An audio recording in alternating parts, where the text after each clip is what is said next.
Hey guys, so today is a little bit of an unplanned video, but I'm having some pretty cool reactions to my house being empty. And I thought rather than talking about like what is minimalism on this kind of grand scheme today, I wanted to talk to you about kind of what I'm experiencing and just because it's kind of, I don't know, as a first person experience to living in a place with less. So this house is pretty tiny. We estimate we have about 1,200 to 1,400 square feet of living space, and we had it filled with furniture. We had 4 desks, two chairs, a couch, a TV with a TV stand, which we have like a 42-inch TV. It's not big, but an extra table, a home altar, a piano, like a keyboard, a dining table, 4 bookshelves. And that was downstairs. And then upstairs we had more like bookshelf storage things. And then both the kids' rooms were pretty full. Chloe's probably the least full. Inside my room, we had a big dresser, a queen size bed, and then a big desk that was my sewing desk, which I have never sewed here, but I bought a desk for it. And so I'm realizing that having space to breathe, like being able to see the floor and the corners and just like even the white space on the walls. Ryan and I had a conversation about white space and how we feel about it because, I have to respect he lives here too, I respect his opinion. But I told him, I was like, I have a peace right now that I haven't experienced in a long time. And obviously we just had a couple pretty high energy days, like dealing with the movers. And of course, before that, we were doing all this packing and prepping of our stuff. And here we are on the other side. And it's like, we only have the things we think we really, truly need. Now, do I want to live like that forever? No, I want my books back, right? But it's even making me think, like, do I need all my books back?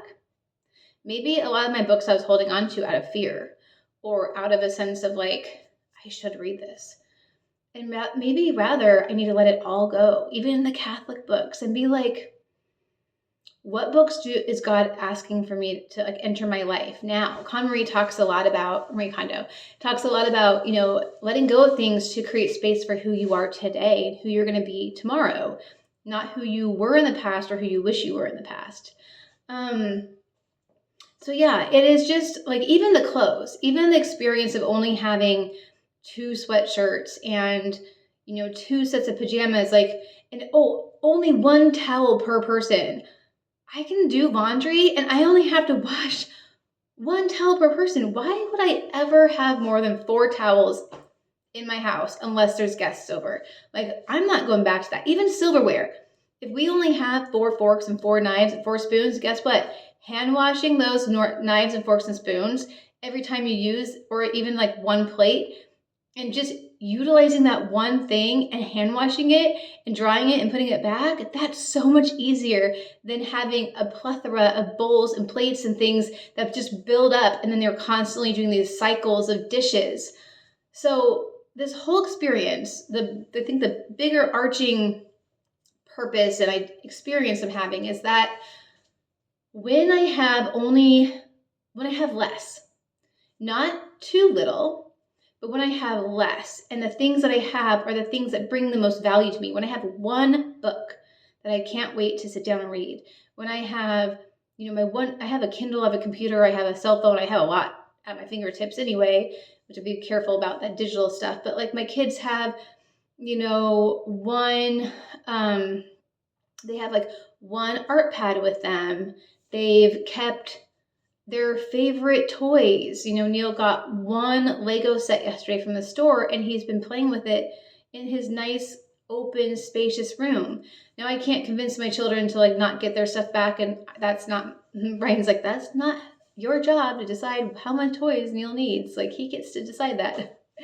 Okay, but it starts with me, right? So as a wife, as a mother, as a woman, I can say, how much do I need? And what am I holding on to for just in case? What am I holding on to out of fear? What am I holding on to because I think I need to because someone gifted me something? what is my home decor style? Do I even like having things out on counters? Do I even need flat surfaces at all? Maybe I don't even need flat surfaces. What if I just decorated the windowsills and that was it, and like had one centerpiece flower? What if I didn't have a desk? Maybe I want a desk. But like, this move is allowing me to ask these questions and to think about like who I am today and who I am going forward, and what is my purpose in life, like we've talked about, like as a woman of God, as a wife, as a mother, in my vocation. What items serve that purpose? And what is a distraction? Because every single thing we own, we have to care for. And it just reminds me going through this that I don't want to have to get overwhelmed by cleaning or by even cooking, right? We can even simplify our meal plans and things. But really, like, every single thing we own takes time to care for, to remember where it is. And I just realized, like, what if my boxes never showed up? How would I feel? What would I miss? What do I still remember I had? And what am I going to be like, oh, yeah, I don't remember? So I just wanted to share this experience. If you're moving, now is a great time to really think about, do I want to open this on the other side? And I'm really curious if anyone else has gone through an experience like this, if you're military or if you've done like a move or you were without your things for a while, that maybe you're like, wow, yeah, I want a comfortable place to sit. I want a warm drink.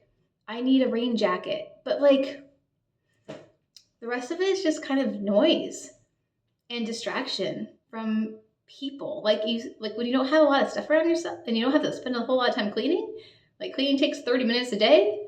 It's like, I guess I'll go find my kids and see what they're up to. I guess I'll take my dog for another walk or go watch this movie with my husband because we have time. So yeah, I just, I don't know. I'm really enjoying this experience, and I'm really thankful because I didn't think I was going to. I didn't think people are like, you're going to camp out in your house for 3 weeks. And it's like, I really value a warm bed and a pillow. And I really value like those cozy things, but I don't need 50 books, like maybe I only need 10 books. Ooh, that's kind of scary to think. maybe I do.